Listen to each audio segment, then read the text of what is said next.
سبيل مريح تنهدى يا صاحي كي تستريح وبث.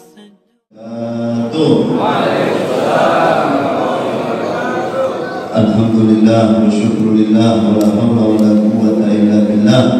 Allahumma salli wa sallim ala sayyidina Muhammad al-fatih lima ughliq wal khatim lima sabaq nasiril haq bil haq wal hadi ila siratikal mustaqim wa ala alihi haqqa qadrihi wa miqdarihil azim. Amma ba'du. Pertama-tama patutlah kita memanjatkan puja dan syukur kita pada hari ini. Alhamdulillah bersama-sama kita dalam keadaan sehat walafiat, sehingga kita bisa bersama-sama melangkahkan kaki kita menuju masjid yang penuh barokah ini untuk memperingati kelahiran junjungan kita Nabi Muhammad SAW. Semoga insyaallah kehadiran kita semua mendapatkan keberkahan di dunia wal akhirah. Salawat dan salam kita sampaikan atas junjungan kita Nabi Muhammad SAW beserta keluarga beliau, sahabat-sahabat beliau, dan pengikut-pengikutnya ila yaumil. Yang saya hormati Ketua Masjid As-Said Al-Habib Abdurrahman bin Abdullah Al-Hamid, semoga beliau senantiasa panjang umur, sehat walafiat. Al-Fatihah.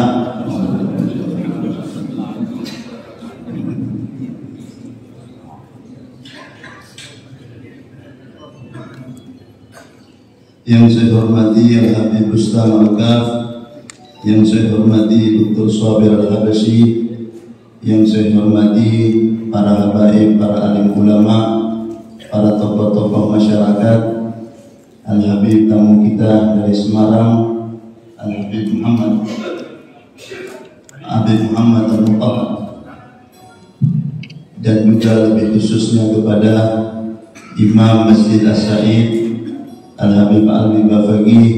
Mudah-mudahan beliau senantiasa diberikan kesehatan, keafiatan, tetap membimbing kita menjadi imam di masjid yang penuh barokah ini. Amin amin ya rabbal alamin. Yang saya hormati para kiai, para alim ulama, saya tidak menyebut satu persatu namanya yang hadir di sini, dan juga lebih khususnya lagi kepada seluruh hadirin dan hadirat, tamu-tamu Allah, tamu-tamu baginda besar Nabi kita Muhammad SAW. Mudah-mudahan semua yang hadir ini diangkat derajatnya, diberikan kemudahan, diberikan kemakmuran, kesehatan, keafiatan, dan mudah-mudahan semua penyakit kita zahir wal batin diangkat Allah Subhanahu wa taala. Amin amin ya rabbal alamin. Hadirin dan hadirat yang dimuliakan Allah, kita yang hadir di sini wajah-wajahnya semuanya wajah-wajah ahli surga. Amin amin ya Allah. Sebab kenapa? Sebab kita ini suka di rumahnya Allah. Kita duduk tenang, berzikir, berselawat kepada Nabi Muhammad. Itu bertanda ada kecintaan Allah kepada kita. Sebab pernah Nabi Musa bertanya sama Allah. Dalam pertanyaannya Nabi Musa mengatakan, ya Allah, berikanlah aku tanda-tanda mana manusia-manusia yang engkau cintai, dan berikan aku tanda mana manusia yang engkau tidak cintai. Allah menyatakan, berfirman kepada Nabi Allah Musa, wahai Musa, kalau engkau mau melihat hamba yang aku cintai, lihatlah bagaimana mereka banyaknya berzikir dan menyebut namaku. Dan mana manusia yang enggan berzikir kepadaku, mengingat kepadaku, itu bertanda aku juga tidak mencintainya. Sebagai bukti bahwa orang yang berzikir dan berselawat kepada Nabi, bahwa itu adalah tanda kecintaan Allah, dibuktikan sama Allah. Fir'aun seumur hidup Allah tidak izinkan lidahnya untuk bisa menyebut nama Allah. Tidak diizinkan sama Allah karena murkanya Allah kepadanya. Mudah-mudahan ini kita semua min ahlil jannah. Mudah-mudahan insyaallah kita semuanya selamat di dunia wal akhirah. Kalau memperingati Maulid Nabi Muhammad ini sudah istimewa dari lahir sampai wafat. Semua yang nempel sama Nabi jadi istimewa. Allah menciptakan seluruh ciptaannya ini untuk Nabi Muhammad. Allah menciptakan bulan, itu sertifikat bulan di tangannya Nabi Muhammad. Allah ciptakan matahari, surat kepemilikan matahari sudah dikasih sama Nabi Muhammad.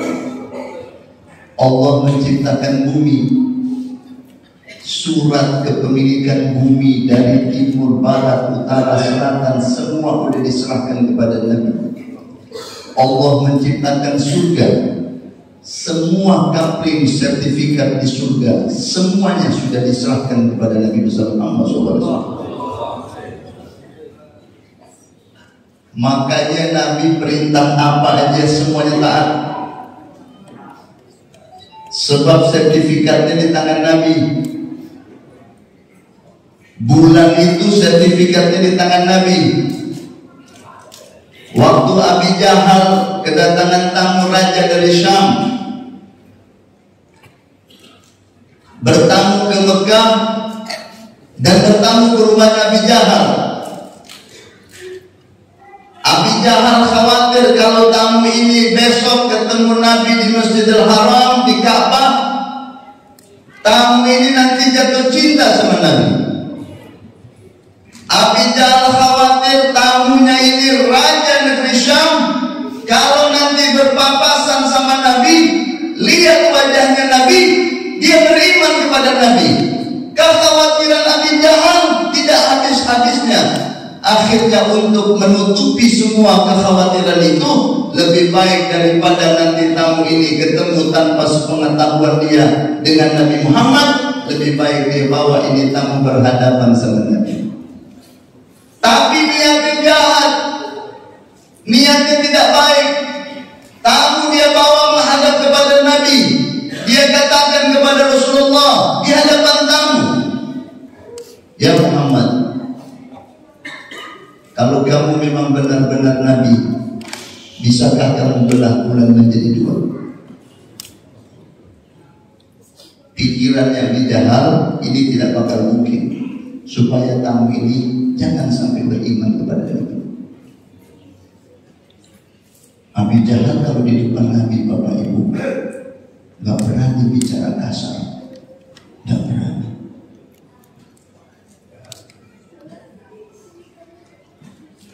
Di belakang iya, tapi kalau di depan Nabi Muhammad gak berani. Bagaimana mau berani? Nabi Muhammad wibawanya luar biasa, cahayanya luar biasa. Lawan dan kawan kalau berhadapan sama Nabi semuanya itu. Kalau di belakang benar. Kata Nabi, "Ya Abul Hakam, kalau sebentar ini malam, ini siang, nanti kalau malam saya bisa buktikan bulan terbelah menjadi dua, kamu mau beriman? Kalau itu aku bisa saksikan, saya akan beriman." Kata Nabi, "Baik, kita tunggu malam." Pulang Nabi Muhammad ke rumah, ketemu Sayyidatah Khadijatul Kubra. Siti Khadijah tanya, "Ada dialog apa ya Rasulullah?" Kata Nabi, "Tadi Abi Jahal minta saya belah bulan." Kata Siti Khadijah, "Bagaimana permintaan Nabi Jahal minta dibelah bulan?" Kata Nabi, "Bisa. Nanti malam saya mau sujud kepada Allah.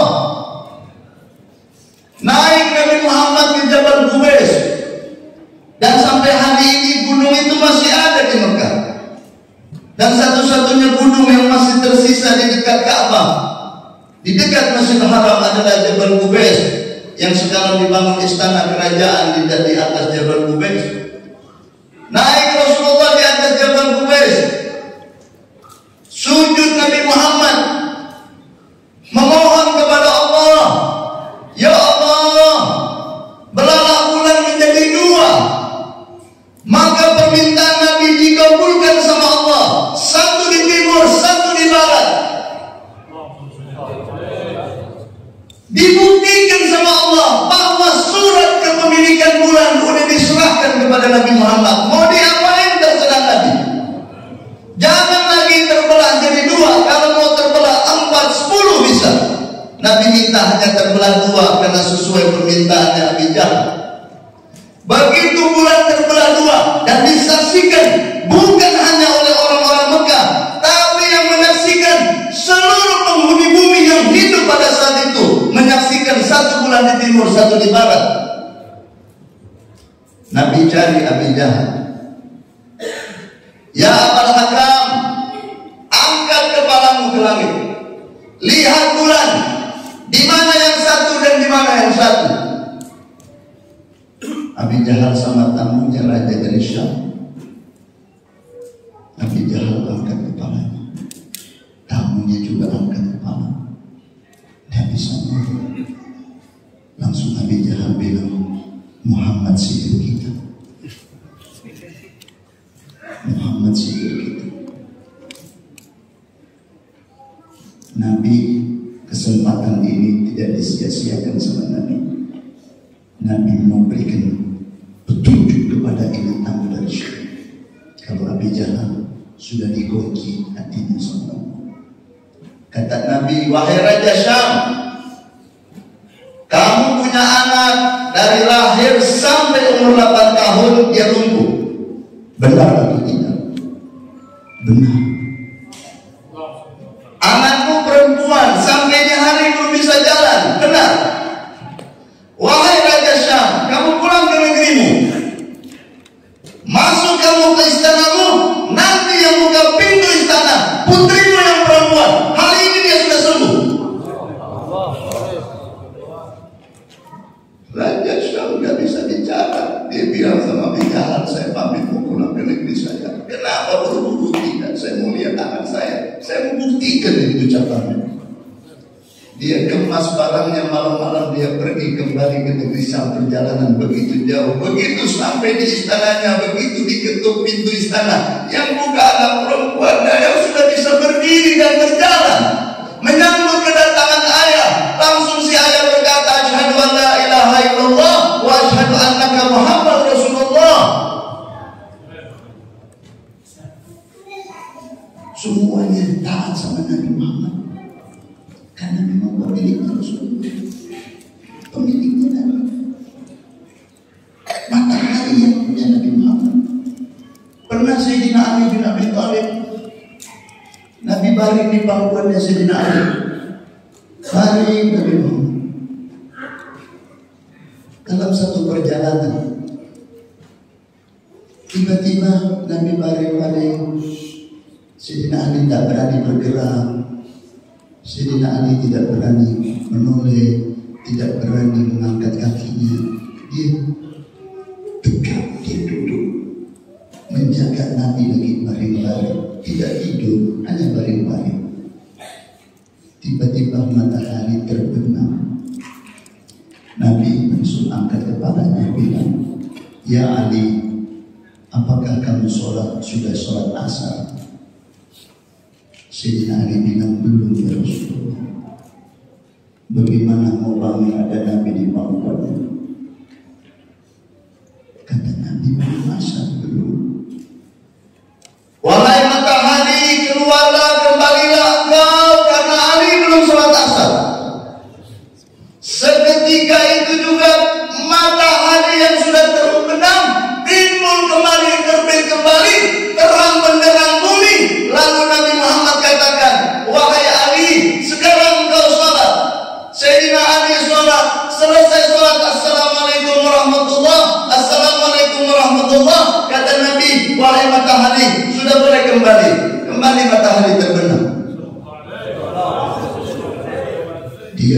punya semuanya.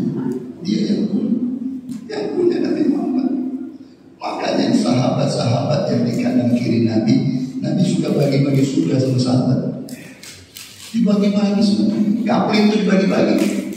Tidak satu sahabat yang dikasih kapling di surga. Tidak bisa dihitung. Yang dikasih kapling di surga tidak bisa dihitung. Kapan Nabi mau bagi, Nabi bagi. Dia yang punya surga. Makanya Nabi Muhammad katakan sama malaikat Ridwan, jangan tutup pintu surga sebelum semua umat saya masuk. Dia yang punya.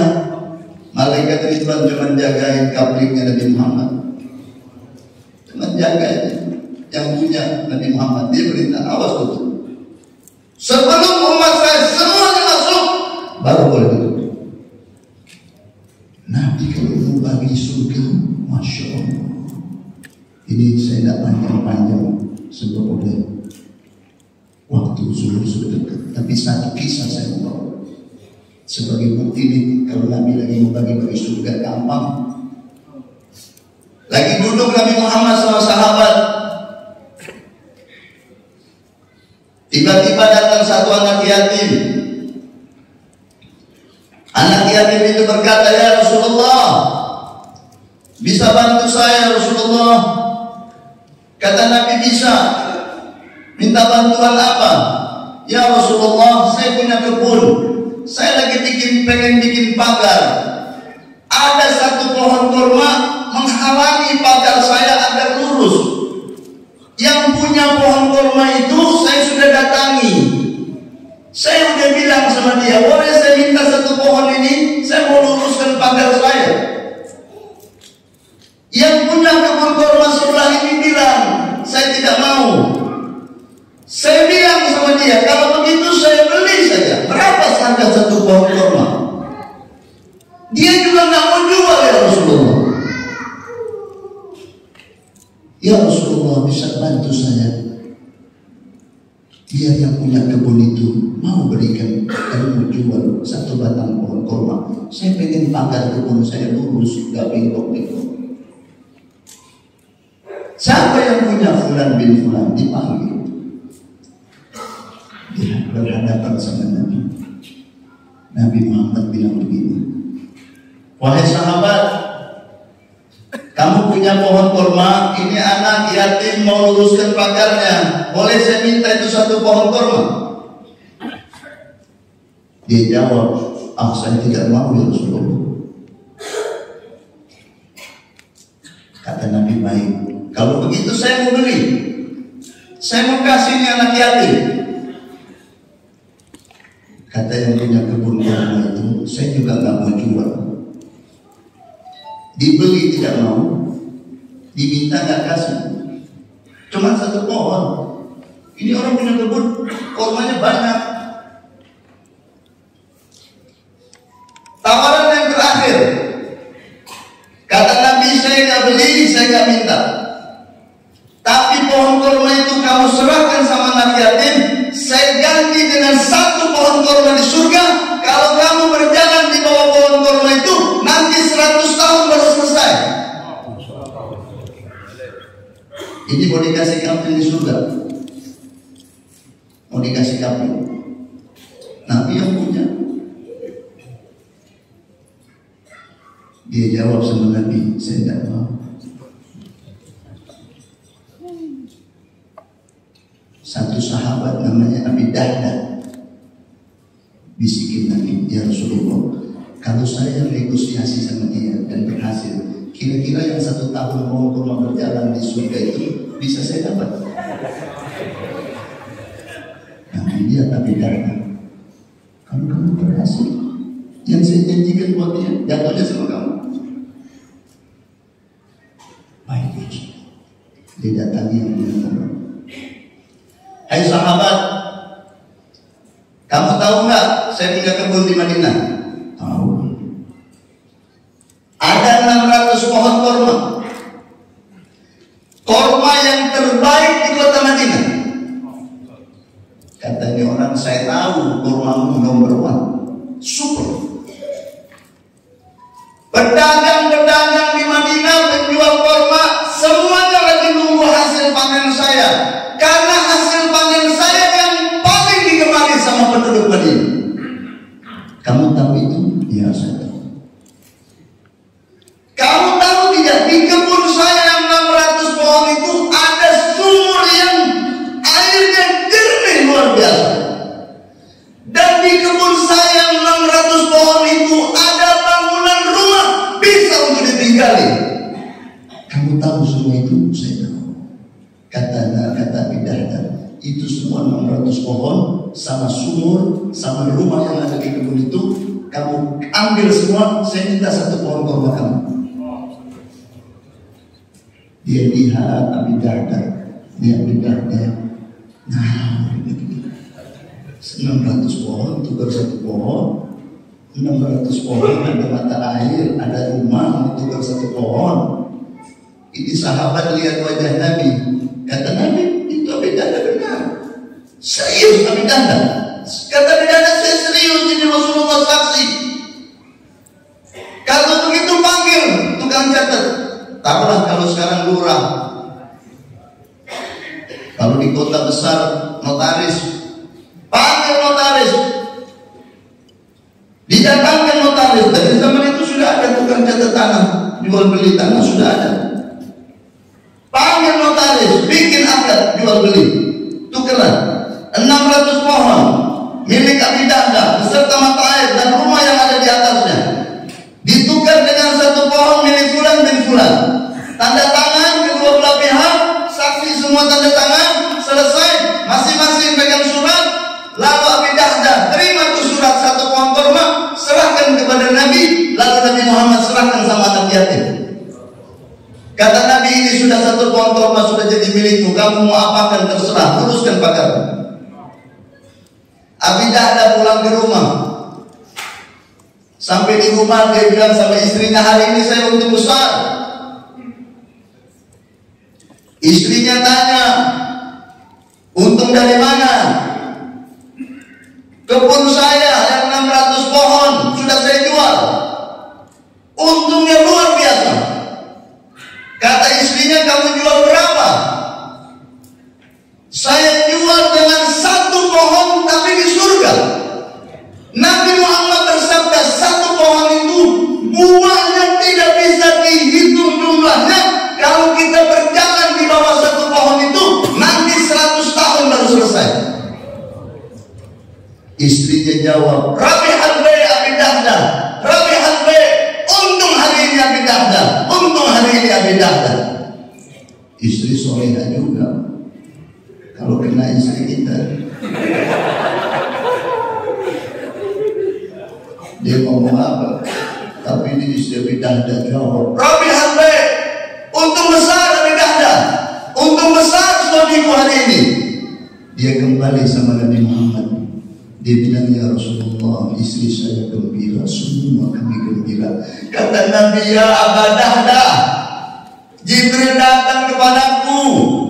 Jibril berkata, membawa pesan dari Allah. Bidahda begitu dermawan, Bidahda begitu baik. Satu pohon tukar 600 pohon dengan mata air, dengan rumah. Allah berfirman, Bidahda bukan dapat satu pohon di surga, tapi dia dapat 2 kebun yang jumlahnya tidak bisa dihitung. Allahumma shalli wa sallim ala sayyidina Muhammad wa ala ali sayyidina Muhammad. Jadi kalau mau cari kambing di surga, dekat-dekat sama Nabi. Nih kita berselawat nih, Allah jatuh cinta sama kita. Kita mendapat kampingan di surga, suka sebut nama Nabi, taat sama Nabi. Dan Nabi Muhammad 1400 tahun yang lalu sudah bersabda. Beliau menyatakan di hadapan halayak sahabat, aku rindu dengan saudara-saudaraku. Besok lagi Nabi Muhammad bilang, aku rindu dengan saudara-saudaraku. Sahabat bertanya, ya Rasulullah, wa nahnu man? Yang kau rindukan saudara-saudaramu kami ini siapa ya Rasulullah? Nabi Muhammad bersabda, antum ashabi. Yang saya rindu adalah saudara-saudaraku. Adapun kalian adalah sahabat-sahabatku. Ya Rasulullah, siapa mereka saudara-saudara Rasul? Nabi Muhammad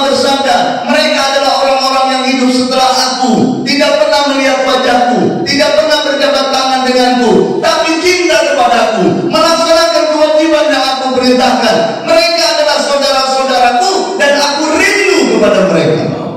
Mudah-mudahan Allah Subhanahu wa taala mengangkat derajat kita dan mempertemukan kita dengan baginda besar Nabi kita Muhammad sallallahu alaihi wasallam fil qabr wa fil barzakh wa fil sirat wa fil mizan wa fil haud wa fi yaumil qiyamah wa fil jannah. Allahumma rabbana atina fid dunya hasanah wa fil akhirati hasanah wa qina adzabannar. Wa sallallahu ala sayyidina Muhammad wa ali sayyidina Muhammad walhamdulillahirabbil alamin. Mohon maaf, wabillahi taufiq wal hidayah. Wassalamualaikum warahmatullahi wabarakatuh.